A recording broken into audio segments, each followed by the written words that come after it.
Michelle, can you see whether the streaming is on?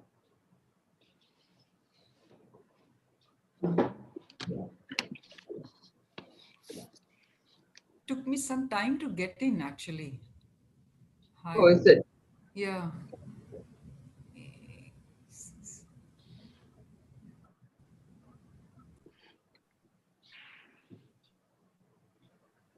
Yeah, so now the streaming has also started. We will wait for a couple of minutes.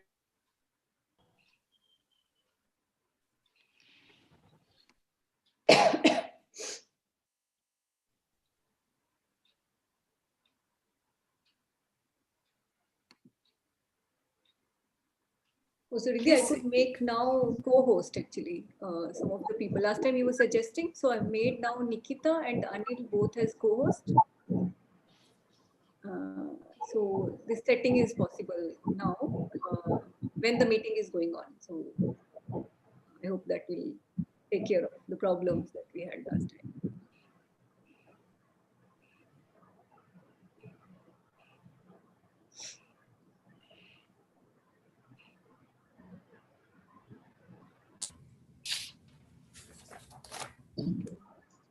Nikita, shall we start now? Yes, we can start.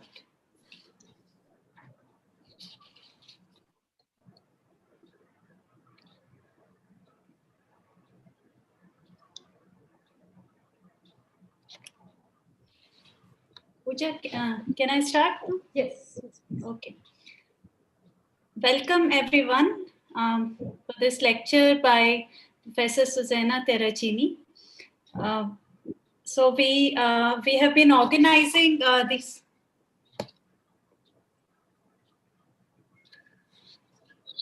So I hope I'm audible because I started speaking. Yeah, Yes, it's fine. yes, Yeah. Okay.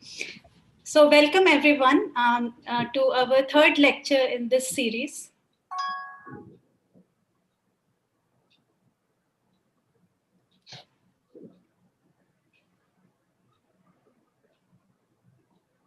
I So think whenever Pooja, somebody somehow polling goes, so Yeah, somehow Pooja, you should not make Nikita the host right now, I think.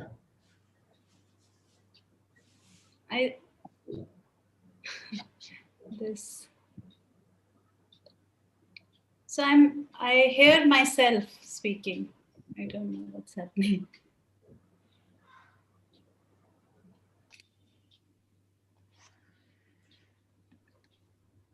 Pooja, you're muted.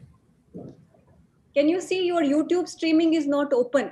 You might be hearing the voice from that side. YouTube streaming is not open for you. Nikita, can you check that window? So YouTube streaming has started. But No, you should close that. You should close that. Close it. you stop that, Nikita. Yeah. You are hearing from there actually.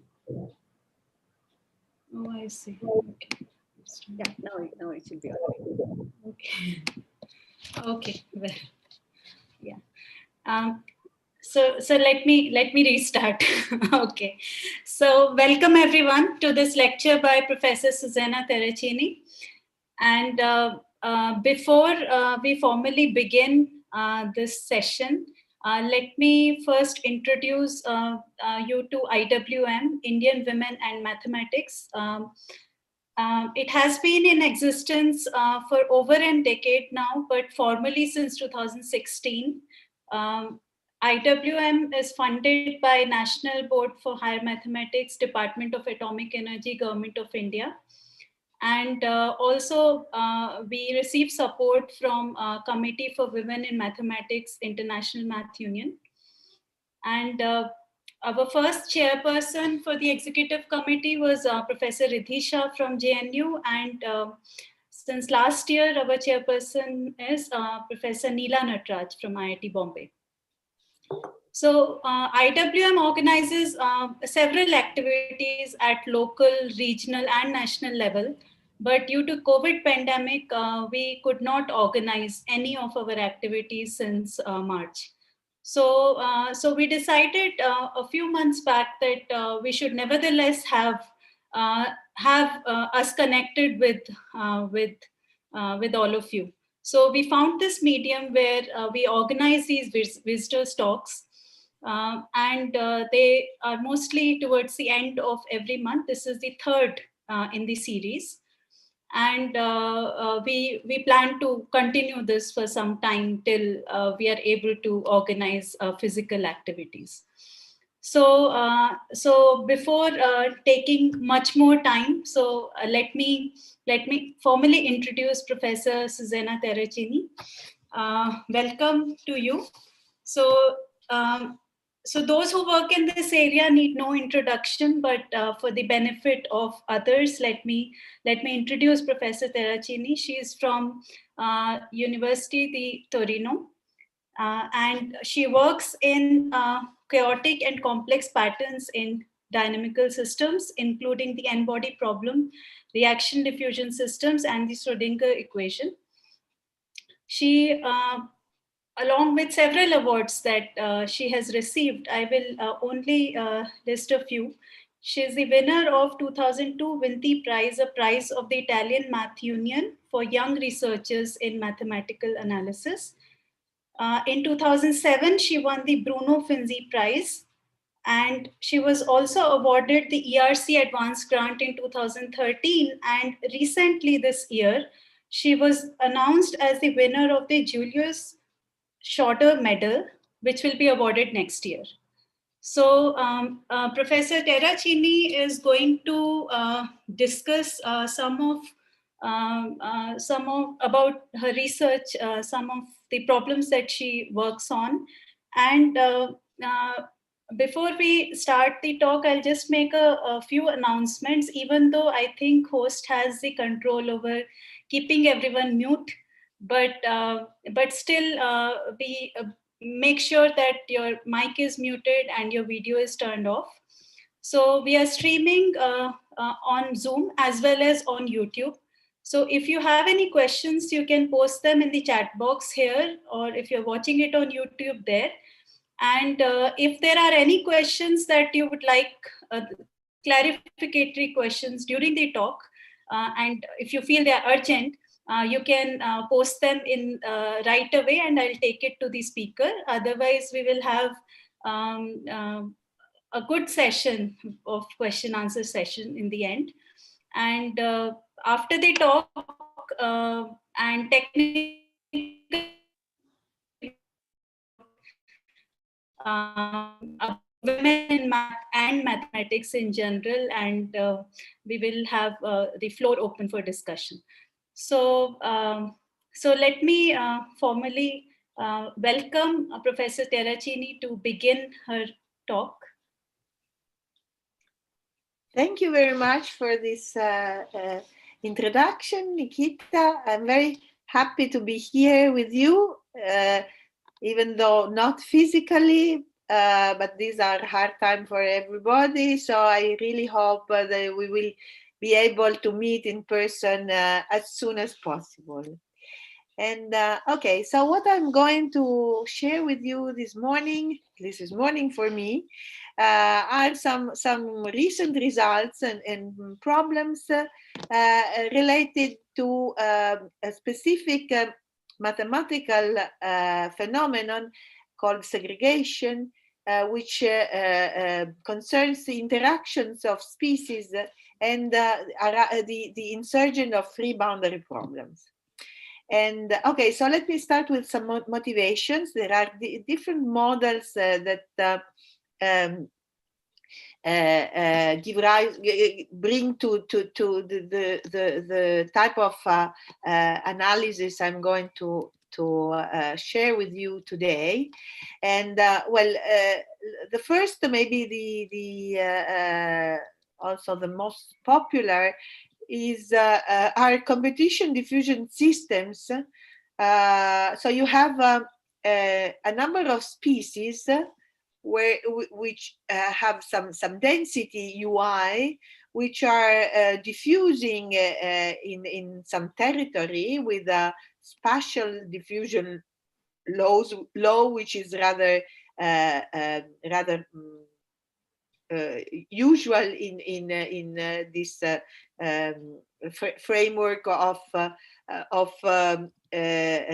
population dynamics, which has starts from a reaction diffusion term. So here we have some diffusion, some terms which model the diffusion in time. Then we have internal reaction, and then this is the most important in this talk and interesting term, which models the competition between the species. Okay, and we think of having some interspecific competition coefficients. These are numbers, beta ij. For a moment, in this numerical, let's say, they were symmetric. So beta ij equal beta ji, and so they all concur, the other species concur in forming a kind of potential that opposes the growth and the diffusion of the species, of this species in the territory. Here there is a plot of a numerical study where there is a joint plot of the level set of the three components, three densities competing in the same territory, which is a ball. And what happens, we are interested in the case when the coefficient beta ij go to infinity. So this competition term, competition term become extreme. In that case, the population segregate, in the sense that they will stay on different components of the territory. And you see that this process creates some no-one zone, some interfaces, which are in fact the frontier, the borders between the supports of these limiting components. And you can play this game with three components, with three competing species, but also with more competing species. This is the pattern that coming from the competition of 5 species. And what one can see is that again, in the case of symmetric competition rates, then these interface are rather reasonable geometrical objects. More or less, they are made of a union of smooth arcs meeting at multiple junctions, junction points, in a rather smooth manner, keeping, for example, some asymptotic direction. So as I was saying, our system is models the effects of the competition and diffusion. We have the time derivative, the diffusion, the reaction, and the competition. And in fact, we will focus on, try to focus on the interplay between these different parts. Especially for the moment, we can think that the system has reached some equilibrium, so there is no evolution in time anymore. So we can look at stationary solution of these systems. In general, we can think that the internal forces, the one that act only on the ith population, have some logistic behavior. So they are more or less linear up to some point, and then they become zero at some saturation value, and then they become even negative. There are other problems which more or less feature the same type of behavior that come from completely different context, physical context. For example, one linked class of problem is are the stationary minimal in terms of energy configurations for bosons and condensates in multiple spin states with repulsive interaction. Okay, so these condensates are described by a wave function, which is in general complex valued. There is some internal energy, which has some Lagrangian, and then there is an interaction energy with positive competition coefficients. Here you see that in fact each, again at the energy level, Gross-Pitagorievsky energy level, the effect of the other waves on the ith one is to create a quadratic potential. So, and now if you imagine, and then in general you have a mass constraint on the ith component. In general, if you imagine that there is no internal potential energy, and this penalization term has the effect when beta ij go to infinity to make the supports of this to be disjoint, and then you can in the end you find a number of wave functions that have to minimize the energy, the kinetic energy, under two constraints: a mass constraint and a constraint that their support are mutually disjoint. These are numerical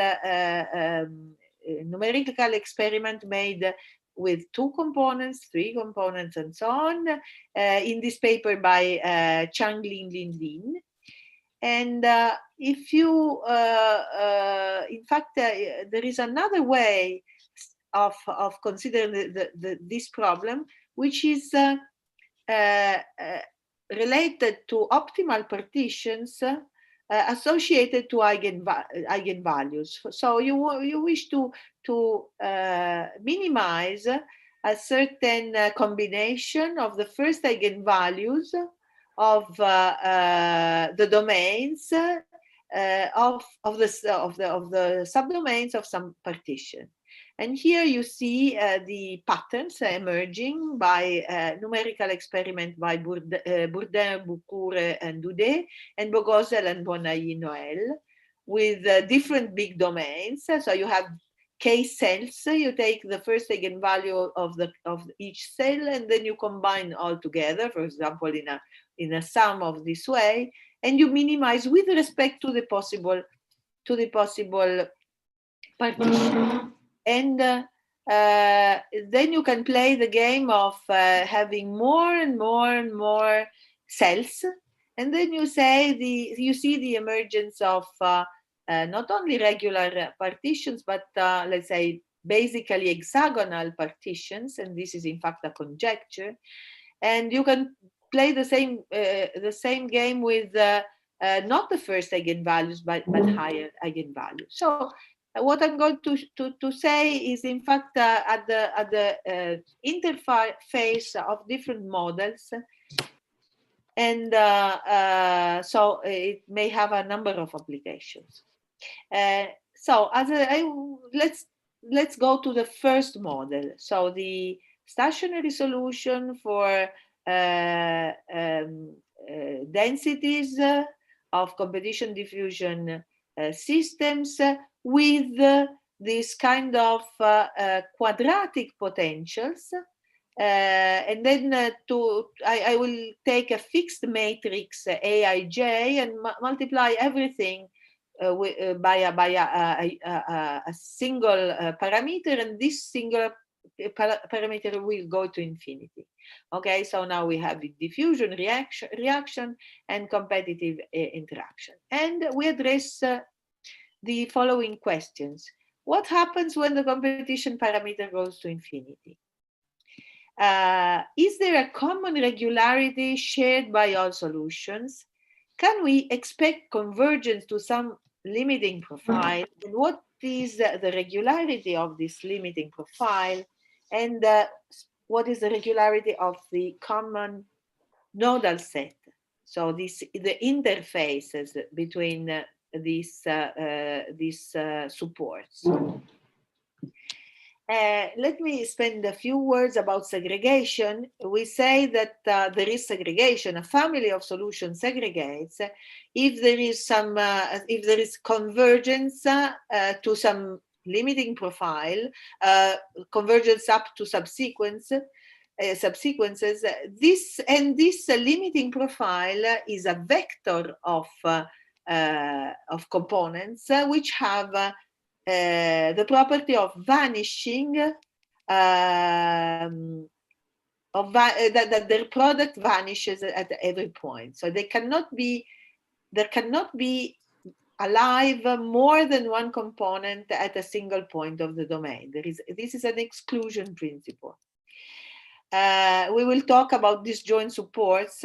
We will address the properties as I said before. So what kind of convergence in terms of function space? What is the regularity properties of this limit of the limiting profiles? And what is the geometry of the nodal set, the set where all components are equal to 0 at the same time?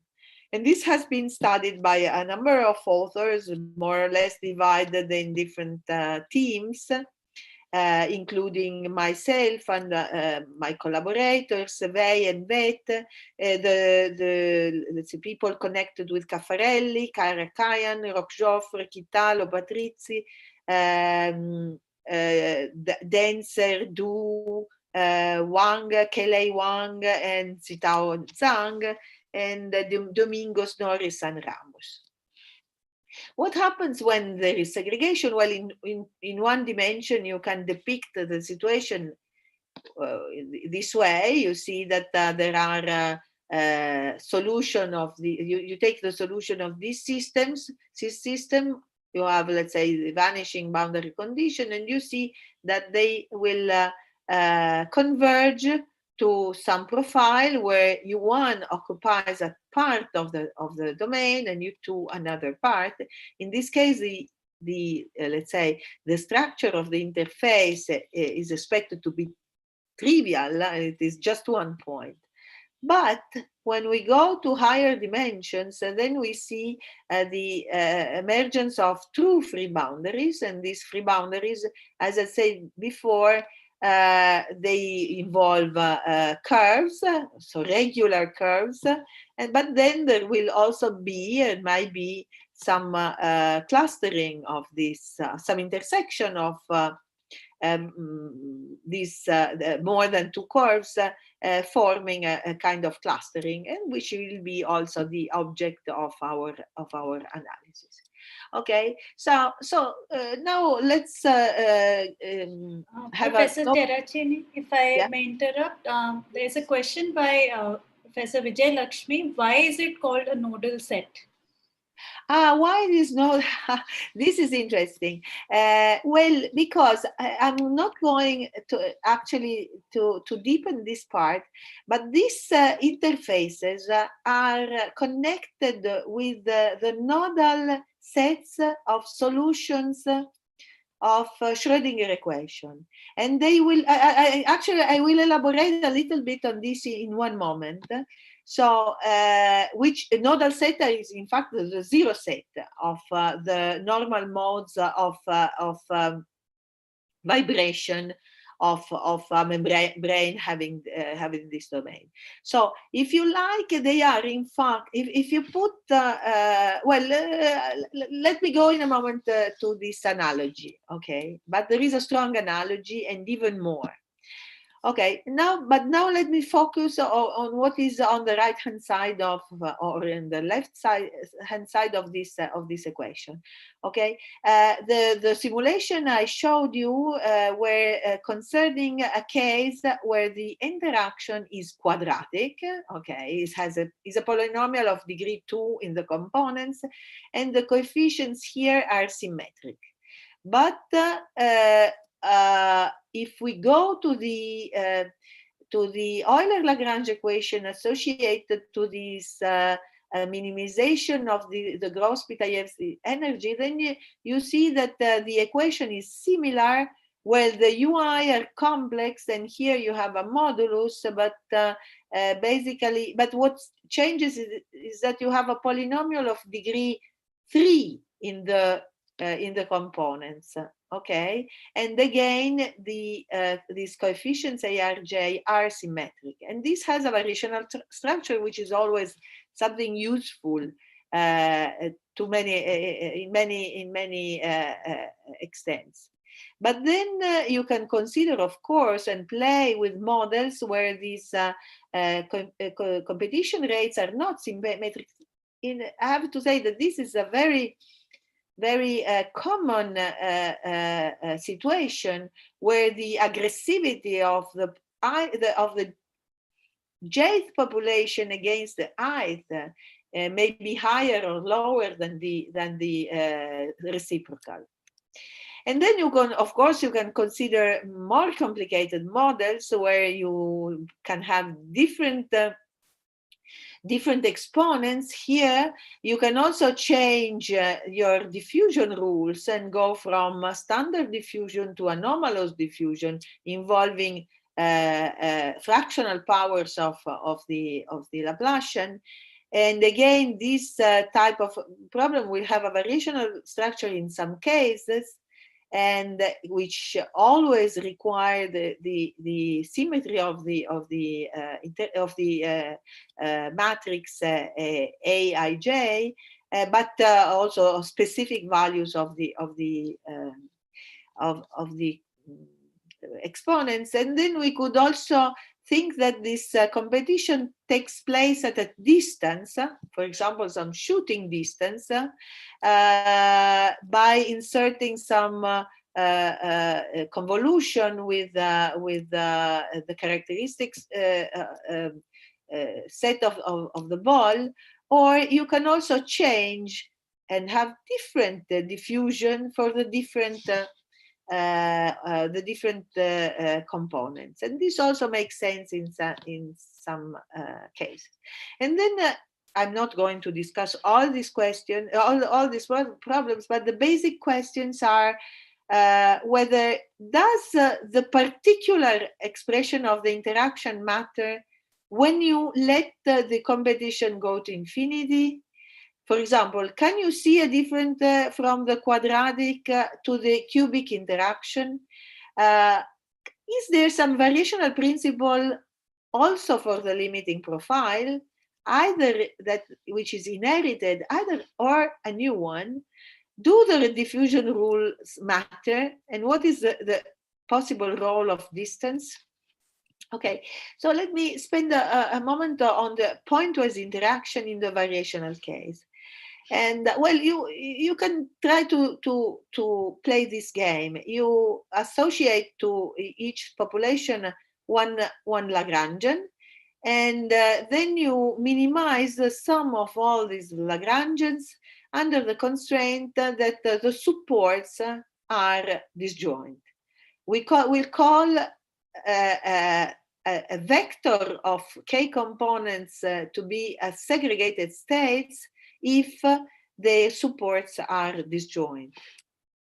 And then, okay, and then if you look at the minimizers of this energy with, let's say, you have boundary and positivity conditions and this segregation constraint, then you can prove that in reasonable cases, this minimization problem has a unique segregated stationary configuration, which is Lipschitz.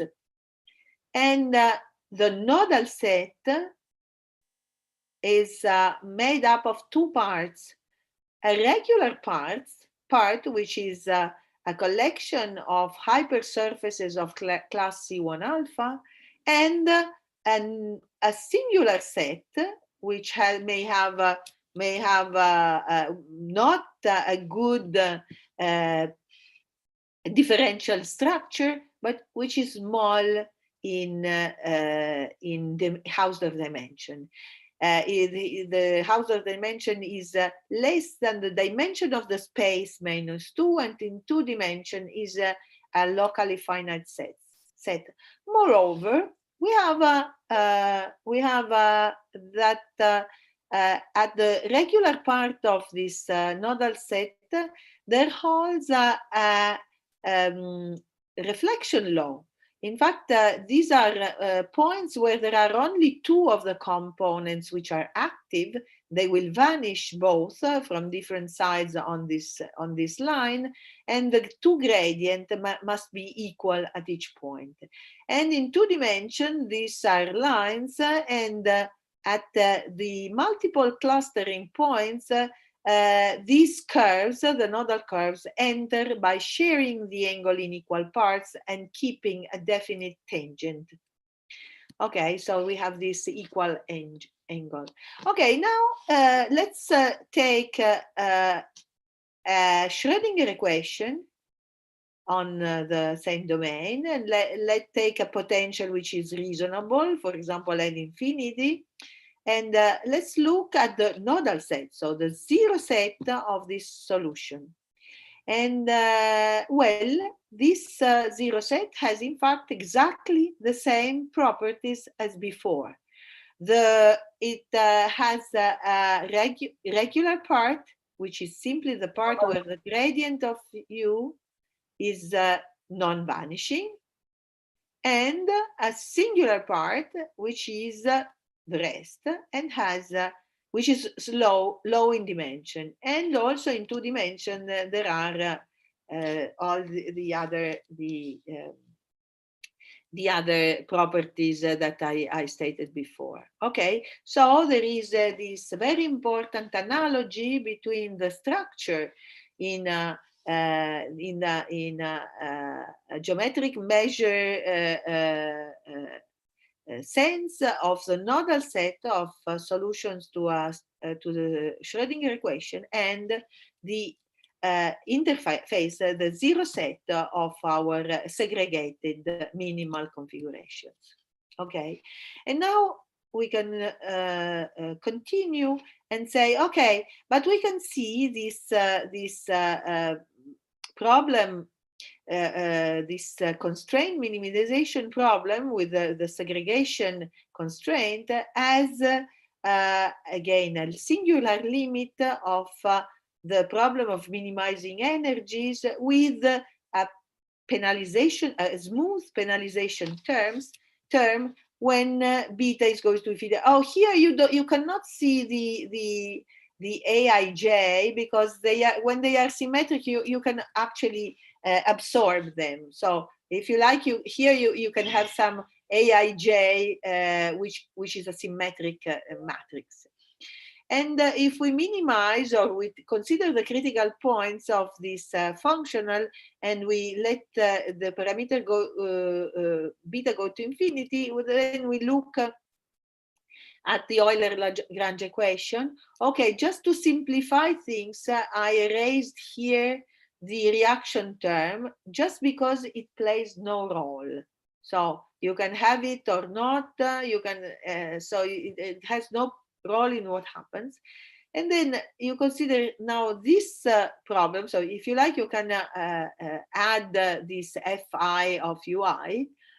And then what happens is that you can prove that there are uniform bounds in spaces of Hölder continuous functions for any alpha between 0 and 1. And this entails strong convergence up to subsequences in spaces of continuous function having finite Sobolev norms. The limit will, the pointwise products of Ui and Uj beta go to 0, so the limit is a segregated configuration, you have moreover convergence to 0 of the penalization terms in the integral, but especially this is the main part of this theorem. The nodal set has all the properties established for minimizers. Okay, so we see that not only the minimizers, but every limiting profile of critical points of the equation, of the Euler-Lagrange equation, converge to limiting profiles having the same property. And okay, so now, though this is not a conclusion, actually is a statement, let me elaborate a little bit on the fact that, okay, I stated some theorems about variational problems and the problems which will give rise to, in the equation, to cubic interaction. Okay, and then what happens, I'm going to tell in a moment, is that they don't depend, the basic rules, these qualitative properties of the limiting profiles do not depend on the particular form of the interaction. So now let's go to the quadratic interaction with symmetric coefficients, and then we have a unique parameter going to infinity, and we have exactly the same statement as before.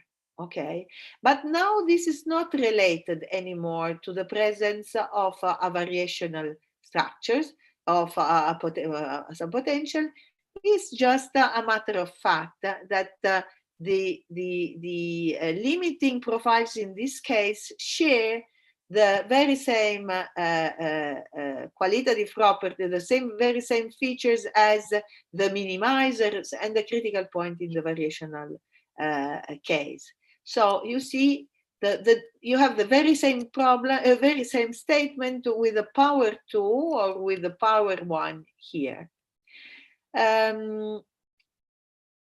Let me just stress that here you must have a symmetric coefficient matrix to have this statement. Okay, let me be a bit more precise. So we take this type of system, and as I said before, this comes from reaction diffusion time-depending problem as stationary states, but this is not variation, has not a potential, is not even dissipative in general. Okay. But then, okay, what happens is that we have these bounds in Elder norms. This means that the oscillation of the components of your vector, the UI oscillation, are controlled in a uniform way with respect to the parameter beta, with the distance of the 2 points at some power alpha, and this you can do with any alpha smaller than 1, and actually you can go also with alpha equal to 1. And then you can prove that there is a limit, there are limits, and these limits share the very same measure geometrical properties as the minimizer. In fact, this is more. They are not only that they have the same properties, they are in fact the very same limiting profiles. They share also the risk reflection law, and have the very nice properties in 2 dimensions of dividing the angles in equal parts at singular points. Okay, let me give let's say a kind of hint of why this should be true. Okay, what happens near regular points? Near regular points, you have that this a reflection law tells you that you have only two components which are active across this interface, the i's and the j's, and the two gradients are equal and also different from zero at the regular point. And in fact, this is the kind of implicit function theory. When you go at the points where more than two components meet are active, here is the example of a point of a clustering point for 4 components, 1, 2, 3, 4. Then the gradient is going to 0. This you can prove, and then you can play this game. You can alternate the signs of the components. You take U1 minus U2 plus U3 minus U4. This is the way you do when the Aij are symmetric, are equal to 1. Otherwise, you have to be more careful. And then what happens is that this is just heuristic. This combination of the components solves a differential equation, where on the right-hand side, you may simply have 0, if you like. And then so you have a harmonic function, and the harmonic function have a very nice expansion in harmonic polynomials. And harmonic polynomials, in fact, are homogeneous harmonic polynomial, which in 2 dimensions have nodal sets which are lines meeting, in fact, in a regular manner at the singular point. Okay, so this combination has an expansion in 0 of this type. Okay, is if for components you have a homogeneous polynomial of degree 2 that you can write in polar coordinates this way. It is just the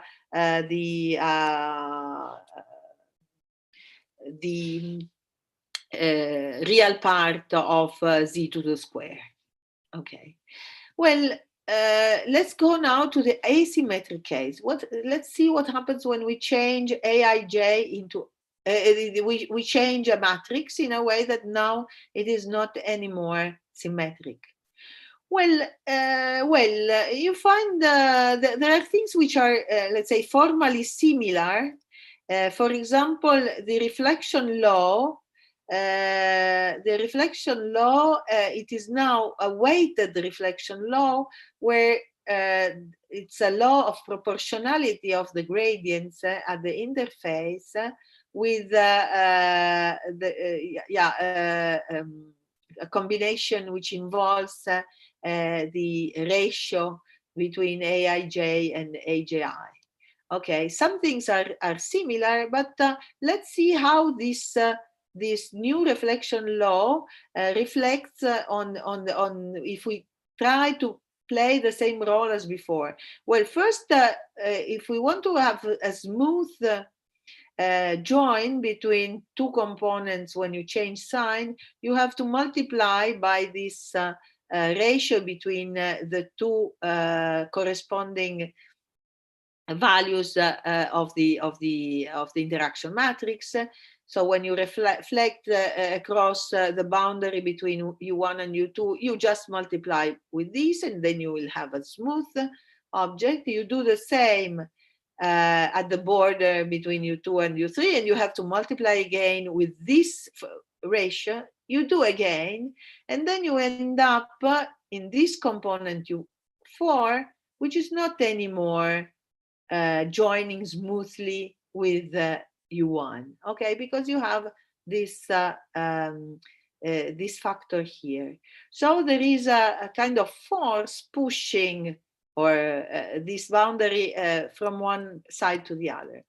Well, this is in fact a bit annoying, and but one can perform a similar analysis also in this case and find an expansion which tell you that in fact the nodal lines are not anymore straight lines as before, but they are logarithmic spirals, at least asymptotically. And in fact, if we do the same numerical experiments as before, we see that these lines are more or less spiraling about this triple clustering point.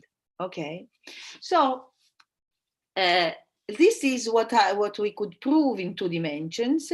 The case of more dimension, 3 dimension, is completely open, and this is an open fact to prove this the asymptotic shape of the nodal set at the multiple clustering points.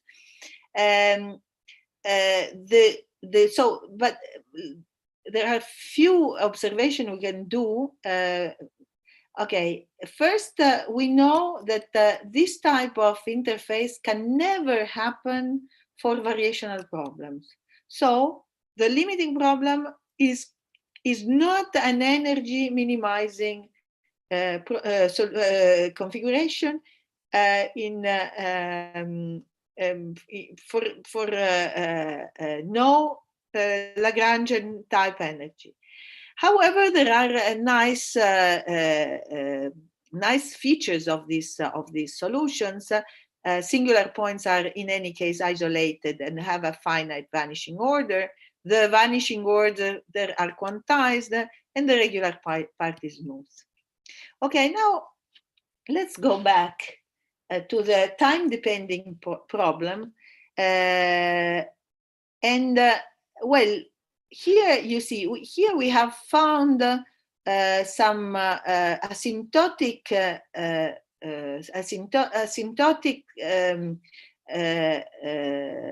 behavior at one clustering point in the stationary case.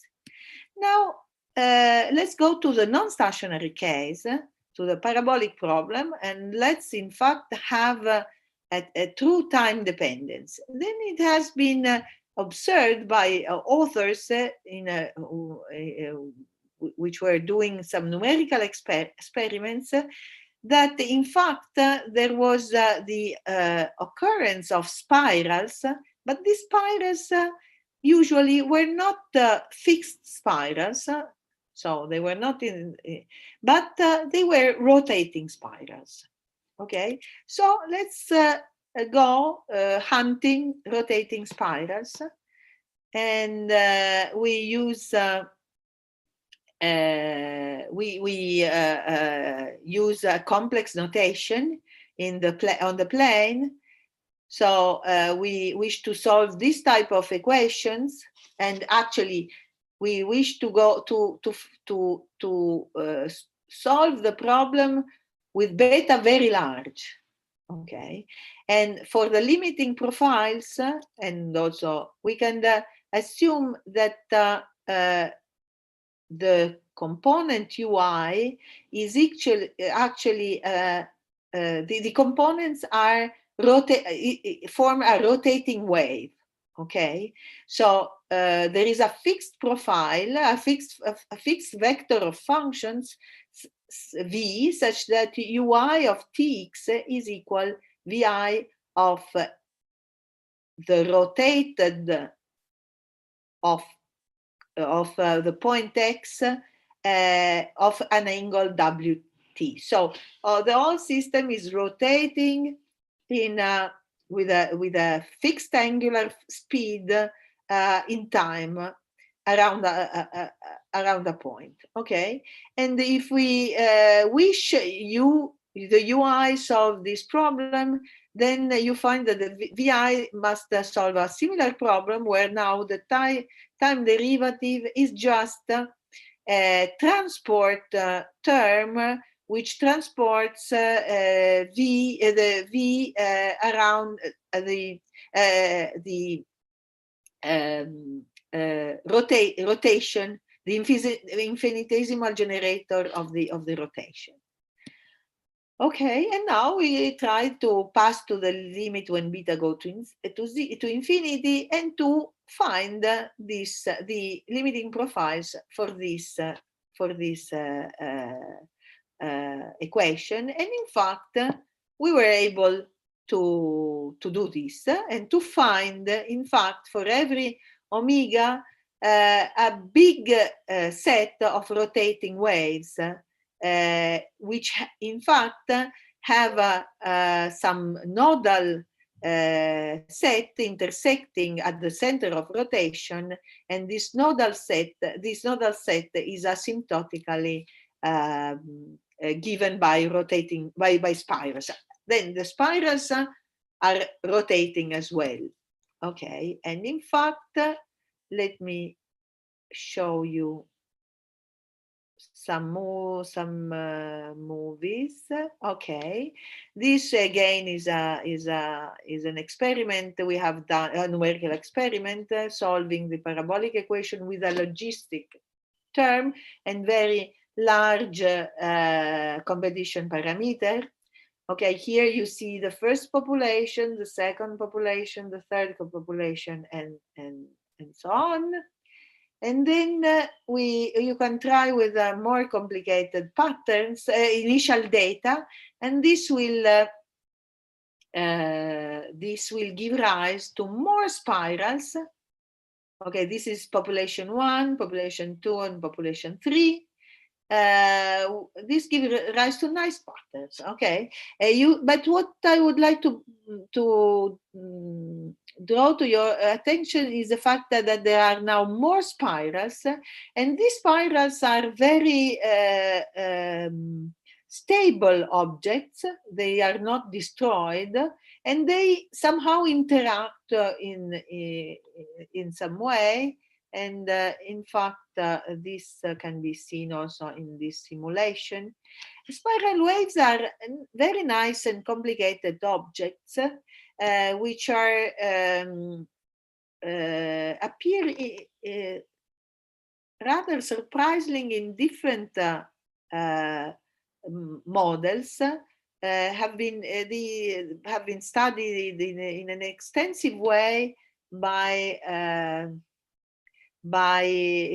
for example, in papers by Sandstede, Schiele, and Wolf, and also appear in a reaction diffusion system related with ventricular fibrillation. And what is interesting is that they appear to be very stable objects, and so to be there and have a proper dynamics. Everything at this moment is completely open from the theoretical point of view. So the proofs of this stability and are completely lacking, and we hope to be able to say something in the future. Okay, now let me conclude with another class of problems which I found very, very interesting, which are the case where you add, a modification of the problem where you add a new difficulty due to the fact that these operators, the diffusion operators, have different diffusion matrices, okay, all with constant coefficient, but which are elliptic and very regular and nice objects. But now they are different. This means that there is a different isotropy of the space as seen by the different components. Okay, so what we were able to prove very recently with Nicola Soave are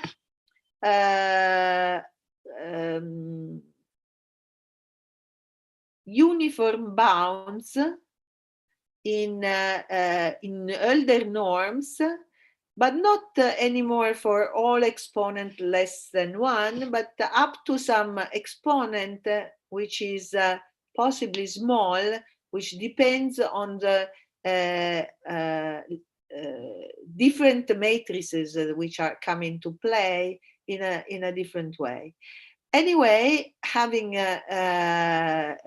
bounds in C0 alpha in Elder norms is very good, because Elder norms are anyway, Elder function are in any case a kind of smooth function from some point of view, and this gives allows us to go to the limit, to the singular limit as the coefficient beta goes to infinity, and find profiles which in fact solve the equation, the different equations in the different domains, and they have disjoint supports.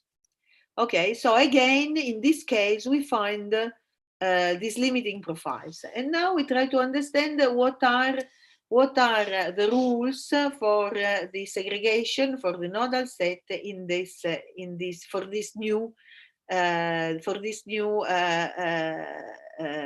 limiting profiles. Well, we assume now that Q is equal to 1, so we are in the cubic case, sorry, in the quadratic case, Q is equal to 1, and the coefficient matrix is again symmetric. Then, and assume that you have only two components, U and V. Okay, now you take the difference between U and V, and you find that this difference, in this particular case, solves this equation in a weak sense. This is a quasi-linear equation. And what is B? B is the set, is the function, the matrix A corresponding to the component U when W is positive, and the one corresponding to V when W is negative. W is Hölder, continuous, for as said before, and this is there are more interesting properties. The Laplacian is of the positive, the negative part is positive, and is a measure which is locally finite with a support in W equal to 0, and has a sigma finite n-1 dimensional Hausdorff measure. So it is reasonably, the nodal set has is an n-1 object. And even more, if you take this measure mu, then you have the zero set is a C1 alpha, is a collection of is a C1 alpha graph in a sense in the neighborhood of almost all, in the mu sense points. And this is basically based on results recently obtained by Anderson and Mikaelian. Okay, now let me end this with some remark. We can always assume that of the two matrices, one is the identity and the other is not. Okay, this is just by a very simple change of coordinates. In the quadratic case, when you look at what happens at the interface, at the regular point of the interface, then you see that the reflection law is perturbated by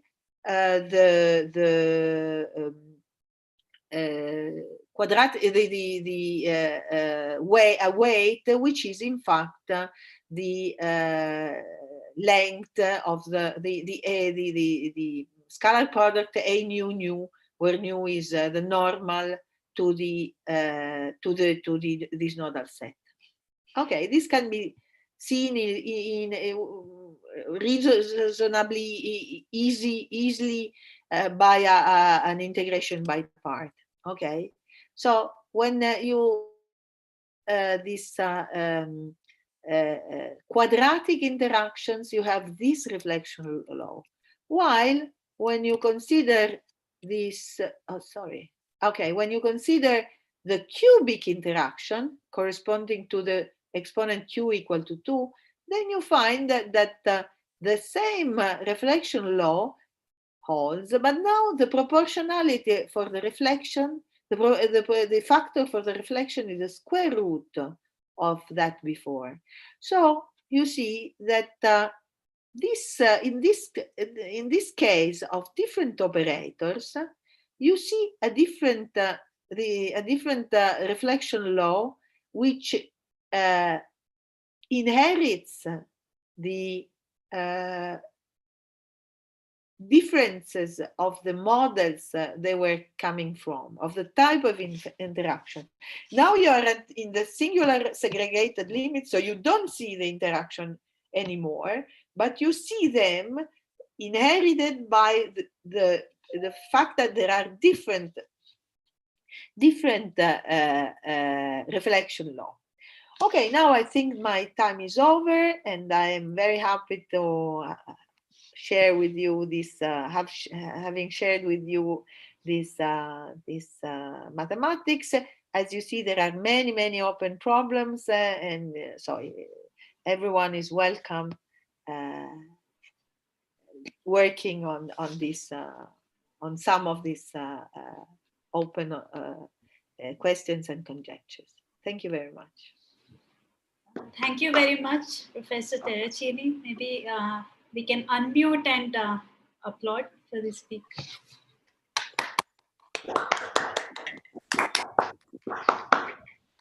Okay, so there are a few questions. So I'll club two questions, which is about the numerical methods or the software that were used for animations. Okay. Okay, I used for doing the numerics just the software FreeFem, which is open to anyone, and I just solved the parabolic equation. I'm not alone. With Verzini and Zilio, we just solved the parabolic equation with a single step in time. Very easy numerical algorithm for reaction diffusion equation. And the animation was, in fact, I think done using, I cannot remember what software. I should go back and look. Anyway, everything was done with open and free softwares, and so it can be repeated. Okay. So there is a specific question about energy minimizing configuration slide. So the question is, in that slide you have absolute of psi I. I think if density is non-negative, then you don't need the absolute sign. Oh, okay. About the energy, yeah. Okay, where it was the energy? Okay, here, no, or in the. So okay. Vandana, Yeah. Vandana, you can. In general, you can avoid well. In the first energy minimizing configuration problem, the one from theoretical physics, the wave functions are complex valued. So this was the absolute value of a complex valued function, and in fact, in general, you cannot avoid this. When you have when you impose boundary data which are non-negative, in fact you can avoid the absolute value, and it is true. You can use a simple argument based on the maximum principle to say that you don't actually need this absolute value. So it's a good comment. You don't need it.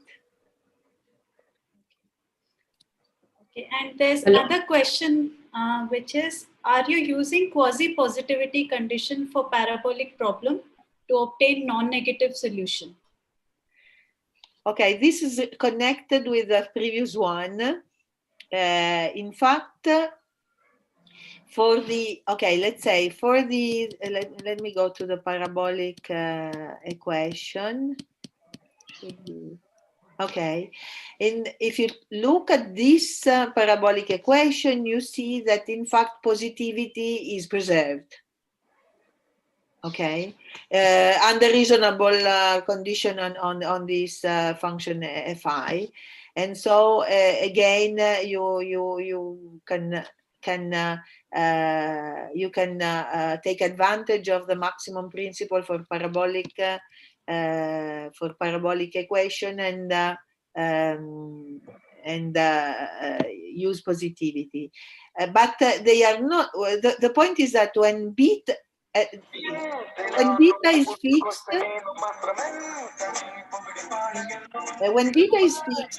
then you can use positivity, and solutions are in fact strictly positive. But then when beta go to infinity, the solution becomes singular. The equation becomes singular. You have a singular limit, and it is the presence of the singular limit that makes the limiting profile to vanish and to be segregated. So at each beta fixed, you have positivity. But when beta goes to infinity, the limiting configuration are at each time segregated. So you have an interface between them. You have interfaces which are in fact moving interfaces. Okay, and there is no complete positivity. I hope I have answered this question. Hello. Hello. Yes. Yeah. Professor Jyotsna, do you want to? Okay. Hi, Susanna. Yes. Oh, hi, Hi. it's Anna. I wanted to ask you, like here, when you found the singular points for the parabolic, parabolic case, the singular point doesn't move with time, right? Yes. In general, well, not in the movie. Okay, not in the movies I have shown, because in that, yeah. You see the singular point here moving. Yeah. Yes, of course. So there are kind of two dynamics. Okay, in the first time, the population are segregating, and you see that these free moving boundaries between the supports are created, and then you see these vortices which are moving. Okay, so they do change position or they remain close to each other with time? Okay. Are you able to... all that is just okay. They move rather slowly. Okay, they move slowly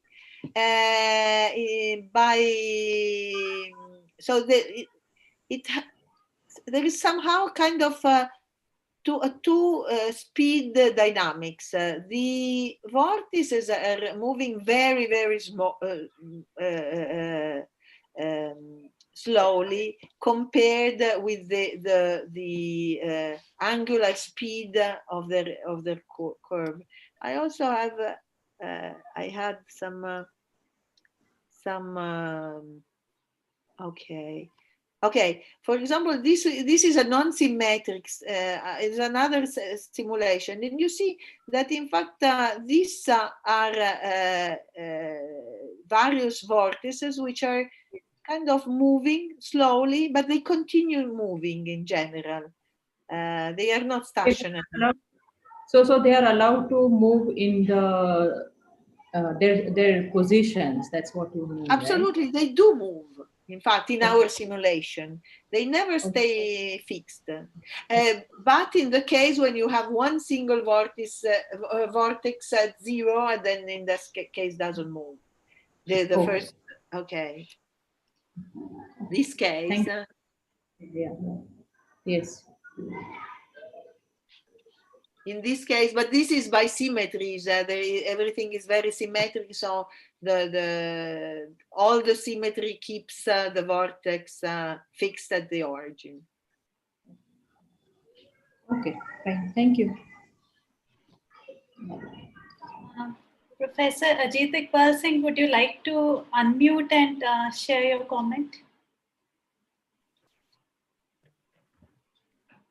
Yes, I just wanted to say that there are results on automatic disjoint support under various linear operators. And I mentioned some names there. There were many seminars in the preserver webinars which took place every Wednesday at 4:30 p.m. From Serbia by Lajos Molnar and others. You know, like homomorphisms obviously take disjoint supported functions to disjoint supported functions. But there are various other conditions which do that. So you mentioned disjoint support ui uj equal to 0 in one of the equations. So I just wanted to bring this to the notice of the people. Oh, thank you. Thank you for Okay. this comment. Thank you. Thank you. Wonderful talk. Wonderful talk. Very Thank you. interesting. Very Thank interesting. you. I'm very glad you enjoyed. No, it is wonderful. Professor Terracini, I have, out of curiosity, this question. So you see all these spiraling patterns. Was it obvious from the beginning, or was there sort of intuition that such patterns will emerge? Okay, no, so let's say that we went through some steps, let's say, of intuition. First, there was this observation that in the case where the coefficients are equal, the interspecific competitions are symmetric, then the clustering of the nodal side, the nodal lines is very simple, and there is this equal angle property, and then one can prove that there is an asymptotic tangent line of each of the line meeting at a point. Okay, this was the starting observation. Then with Verzini and Zilio, we proved and we conjectured first, and then proved that when the coefficients were not symmetric, the final behavior was like a spiral. Okay, so, and this took us a lot of time to be for us to prove it. And then we said, okay, but when there is the profile is this spiraling profile, it contains somehow a point of non-equilibrium, because you have a kind of the population which are more aggressive, they somehow move the boundary towards the population which are less aggressive in a cyclic way. And we imagined that this could be entail a movement of this spirals. And then we went at the search. We start hunting this type of solution. And in fact, we were also convinced by these other numerical experiments done by these and also other Japanese mathematicians who were already pointing out from the numerical point of view that this spiral were in fact appearing in some of them of their experiment numerical computations. So it was some kind of step. We first saw the spirals, and then we said, but that maybe the spiral shape was somehow likely to move, to have an angular velocity, and so we found them. We were led from this intuition, the fact that. Okay. So there is a question by Dr. Vanna Sharma. I'll request her to unmute her mic and interact with the speaker. Thanks, Nikita. Thanks, Dr. Suzanne. Your talk is wonderful.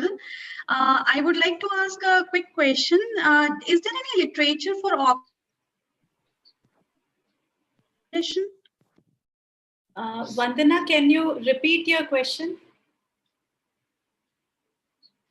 So is there like a optimal this partition problems for the Neumann eigenvalues problems as well? Yes. Like you have a Dirichlet eigenvalues, right? Okay, this what I was mentioning earlier in as a motivation were all Dirichlet eigenvalues. Exactly, exactly. Exactly. Then what happens if you take Neumann? Well, if you take Neumann eigenvalues in the sense that this is a big issue. In fact, there was somebody in. It's a kind of dual problem. It is, in fact, but it has rather different nature. There was someone in Israel who was studying it, dividing a domain in cells and studying but I cannot remember his name. No problem. I will write to you and I. Yes. Maybe I can recover. So it makes sense. Let's say that the one with the Dirichlet problem has an immediate practical application. For example, because you have this domain, you have a domain, you divide it into cells, for example, so that when you keep the boundary of each cell fixed, for example, by reinforcing the material with some iron or so, and you want to minimize, for example, the lowest vibration frequency in a way to have this the construction more resistant to earthquakes, just to say, okay, and then you find, in fact, an optimal partition problem for Dirichlet eigenvalues. There are also optimal partition problems for Neumann eigenvalue, but has also been studied by very, very few people. Okay. I remember someone or in Israel doing this, but I cannot be more precise. I'm sorry. Thank you. Okay. That's all with the questions in the chat box. Thank you, Professor Terracin, for being. Just a minute. I have one more question in the chat box, or information rather. There was a faculty development program for 2 weeks on biomathematics, organized by PGDAV College. And obviously, species were talked about there too. So faculty there would be interested in approaching Professor Terracin, and people present here might be interested in the talks which are on the website. You can contact Dr. Geeta Kalucha of PGDAV College. And that is what I put in the chat. Biomathematics is a paper at undergraduate level in Delhi University. And it was to prepare teachers for that. And I'm so pleased, that Professor Terracin gave this talk, which started with bio problem. Thank you. Thank you. Thank you. Okay, thank you. It was quite an interactive session, and I thank you for being so patient with addressing all the questions. So I think now we can probably move on to talking about your journey as a mathematician, how you got attracted to mathematics and in particular to your area. And yeah, please share some highlights from your journey. Okay. Well, I have to say that I was, there are two things. One, when I became attracted by mathematics, and this happened in the middle school, I had a wonderful teacher, a lady, very tough, very rigorous, and who was teaching us real mathematics, even for young people that we were doing, for example, a little abstract algebra, and teaching expression, algebraic expression in the algebraic meaning, and not only as a mechanical way of solving things. So she was saying why, she was asking us to manipulate expression always by justifying all the passage with the axioms of the algebraic structure we were working in, and this was something I really found, and also in geometry. So I had a very, very good teacher in middle school. But I also have to say that I thought that being a mathematician could be a profession, because my grandfather, paternal grandfather, was a mathematician. In fact, he died when I was a very little girl, so I couldn't have experience with him. But I knew that it existed as a job, because many people don't think that being a mathematician is a job, but in my family this was. And also my other grandfather, the maternal grandfather, who was not a mathematician, but he really was very supporting and encouraging me to go into science. He really was studying with me, and he was so I had a family which were somehow especially supporting and encouraging me. And then I was a brilliant student, but I was not very ambitious. So the grandfather, the maternal grandfather, the one I was more acquainted with, he wanted me to enter in this Scuola Normale di Pisa, this excellent school, special school. And he pushed me saying, but you should prepare yourself. And he collected all the entrance exams. But I was so scared when I saw them. I said, oh, look, I will never be able to be admitted there. And I just gave up. And he didn't insist, I have to say. Anyway, so I was a normal person. I was not this kind of students which are so ambitious and they follow a special pattern. I just follow the usual pattern. I went to public schools. I was reasonably good. I was especially good in mathematics because I liked it. And I had any type of teachers. I had extremely good teachers, extremely poor teachers. I never thought of myself as someone that should win a medal or become somebody special. And then I went to the university. I started really learning mathematics, and I enjoyed so much. It was such a pleasure to go there. Again, I had wonderful instructors. I had average and so. But I have to say that all of them taught me some mathematics I really enjoyed. I think that being a mathematician is really enjoying doing mathematics whenever you do. Okay, I at least when I also I share with people this.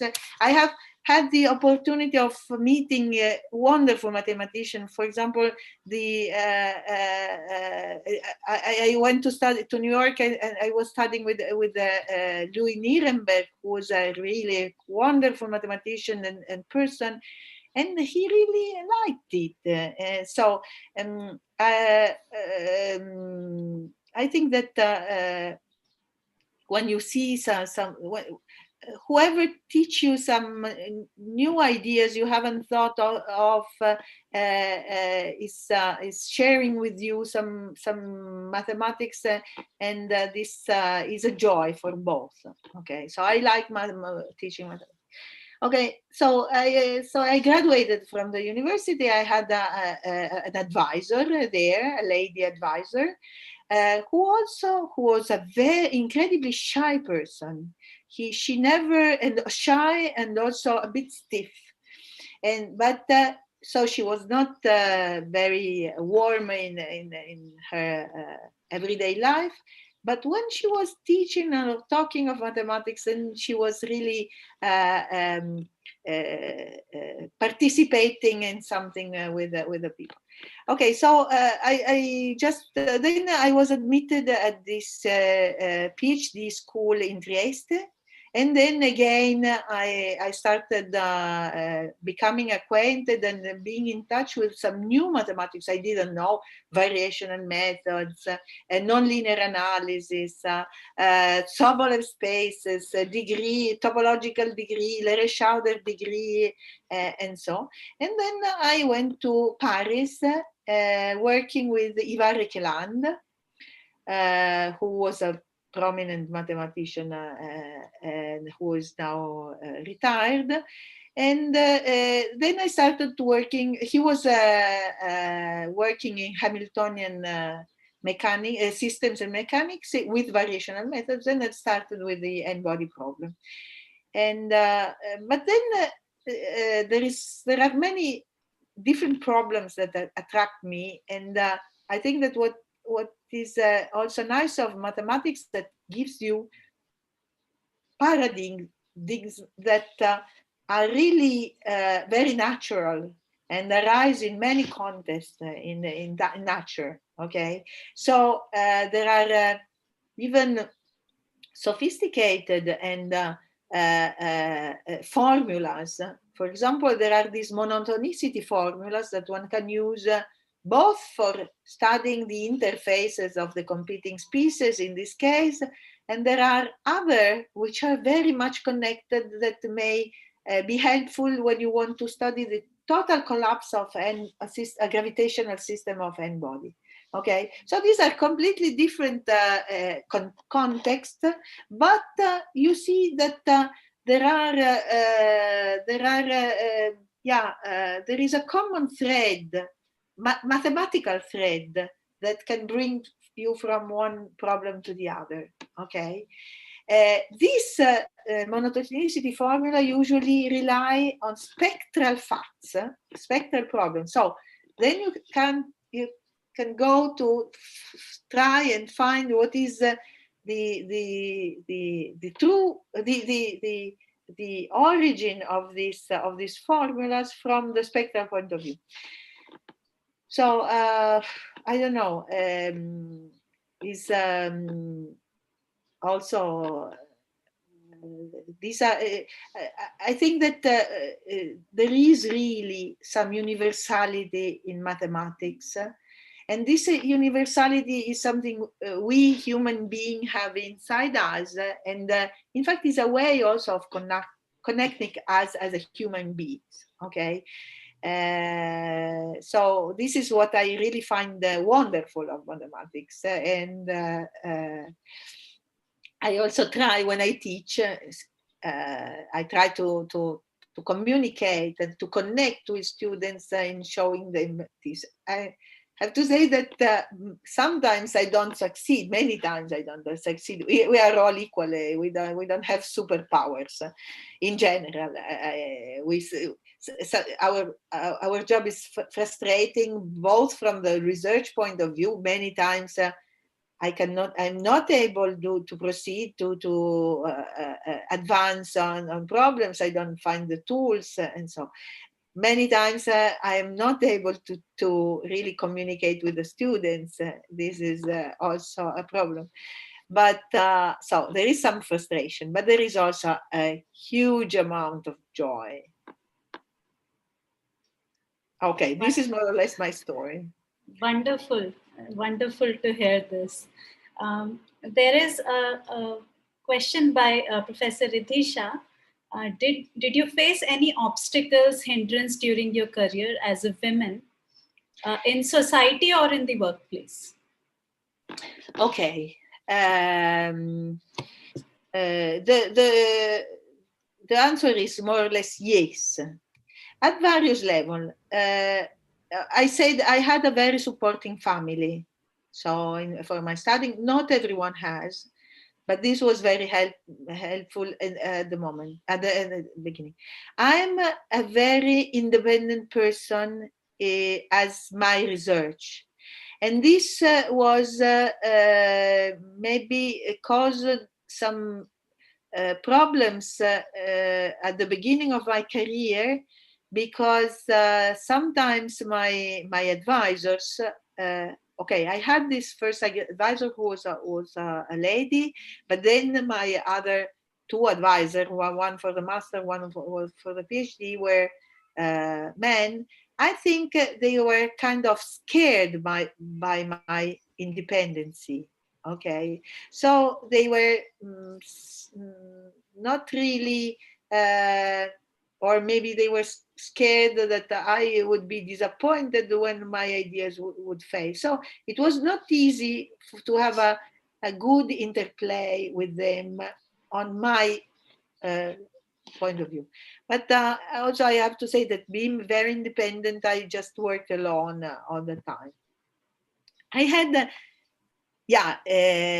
there are prejudice. Of course, we are, I mean, mathematics is a part of society. What happened to me, especially at the very beginning of my career, that I was co-authoring papers with male co-author, more or less of my age.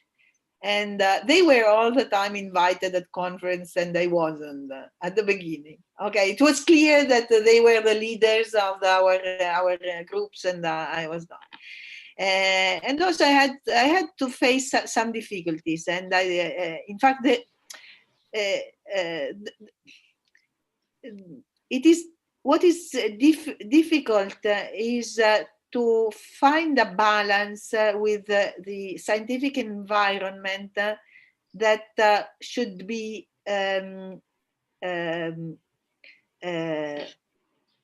challenging you enough, but also assessing what you do in a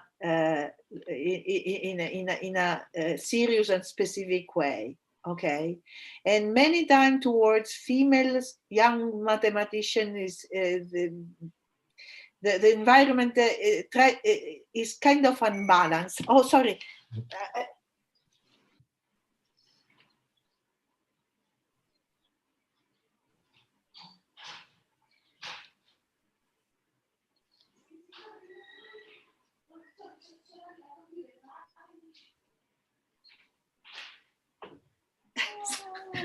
Sorry, I locked the door. No problem. Okay, so yes, then so I think that for a woman is sometimes a bit more difficult to obtain the scientific credibility that you need, because people, the senior people, many times are doing the assessment and the evaluation in a bit, in a way which is a bit superficial. Okay, so the way you communicate, whether you communicate that you are insecure or so, this may be, I think that this is a defect of men and women. It's not only of men. The point is that sometimes we are all superficial in evaluating the youngest. So I think we should, and also very conventional. Okay, so this is not only, does not act only against women, but in general, people who are more pushy, who are more also more able to present themselves, are evaluated much better. So I think that,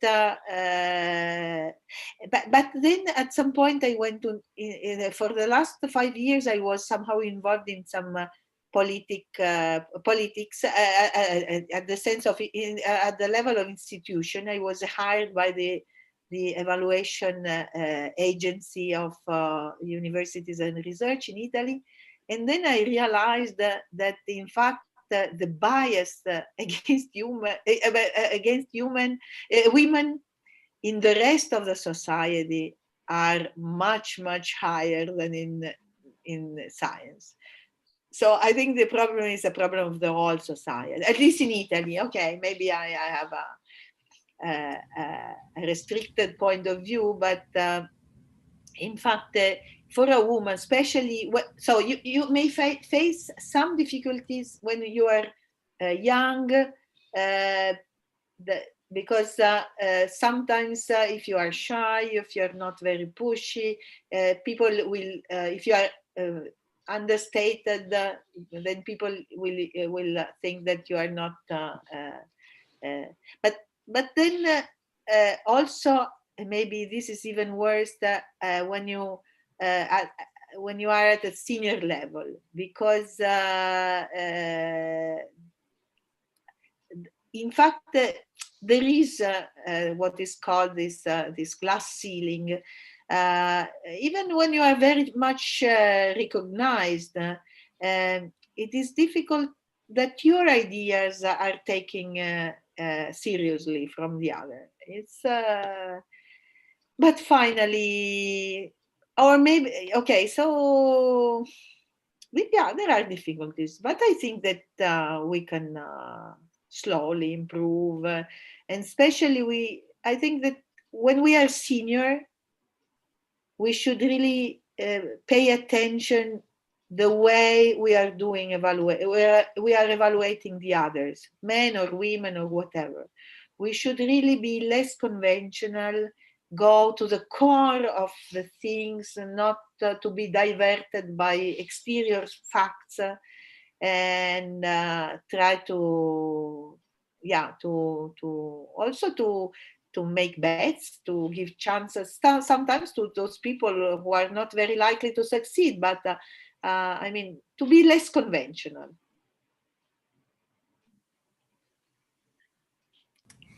Thank you very much. That was, yeah. Riddhi, do you want to? Yeah, I want to ask one more question. That was a very nice answer, and especially for senior people. Do you have more advice for younger women for career advice? I mean, Okay.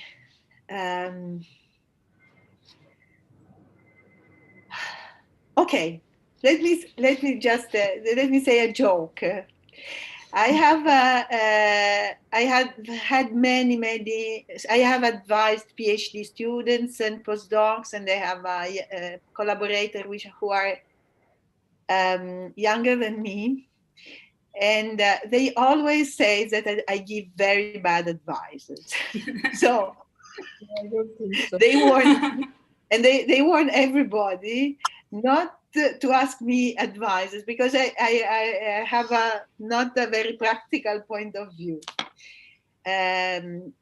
So the advices are of various kind. First is never give up, try not to be discouraged. It may happen that the environment or the circumstances around you are discouraging, but just try not to be find nice people to stay, nice people in the academic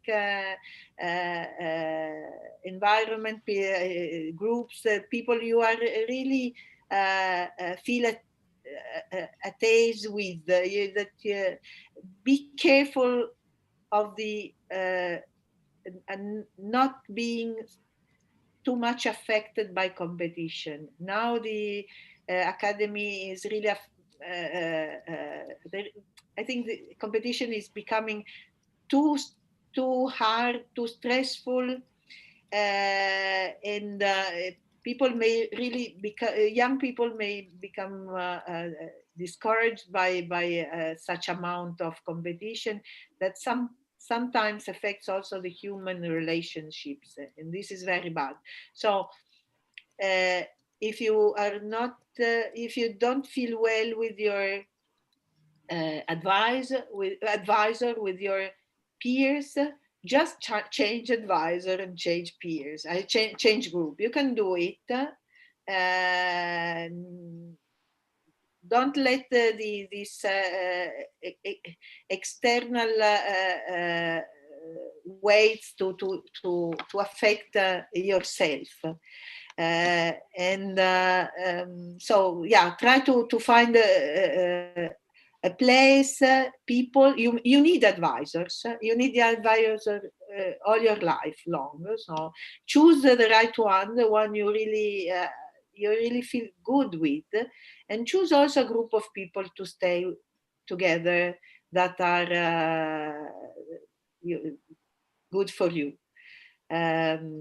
So this is, and then maybe a little advice for women is don't wait too much to have children if you wish to have them, because especially now you say, okay, I wait until I have a permanent position to have one, and then this may be can make your life harder later on, because in fact the let's say scientific maturity and maternities are not going with the same times. So remember this. Try and that's all. But especially you will find everyone finds difficulties in their life. Sometimes women find more, but not. You can change the things you dislike. So don't let the bad thing discourage you from becoming what you wish to become. So this is my advice. And then for the other advices, you should ask somebody else. Thank you very much. That was very nice. Overall advices which would be useful for many people, I'm sure. And your lecture was lovely. Thank you very much. Yeah, Nikita can ask. Thank you very much for your attention and for your invitation. I was really happy to be with you today. It is definitely our pleasure. It was a wonderful talk, and thank you for sharing your thoughts, your life journey with us. It was really enjoyable listening to it. And with this, we come to an end. I'll finally ask the participants if there is any question. Otherwise, we will let Professor Terracin have her lunch. I hope we have not delayed it.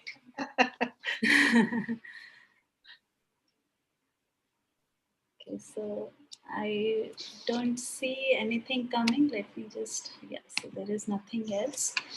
Thank you very much on behalf of Indian Women and Mathematics and all the participants. I thank you for taking time out and sharing everything, your research and life experiences with us.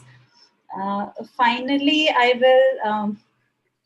will just advertise for our next month's talk, which is by Professor Rekha Thomas from University of Washington.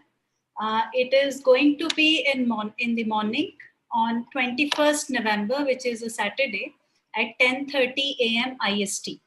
So we hope you'll be able to join us in our next talk. So if all of us can unmute again and thank Professor Terracin finally. Bye-bye. Yeah. Bye, ma'am. Bye. Bye. Thanks a lot. Thank you very much. you. Thank you. Bye. Thank you. Bye-bye. Thank you. Thank you. See you again. You, ma'am. So I end this Okay, meeting? Pooja, we can. Can end this meeting? Is it okay?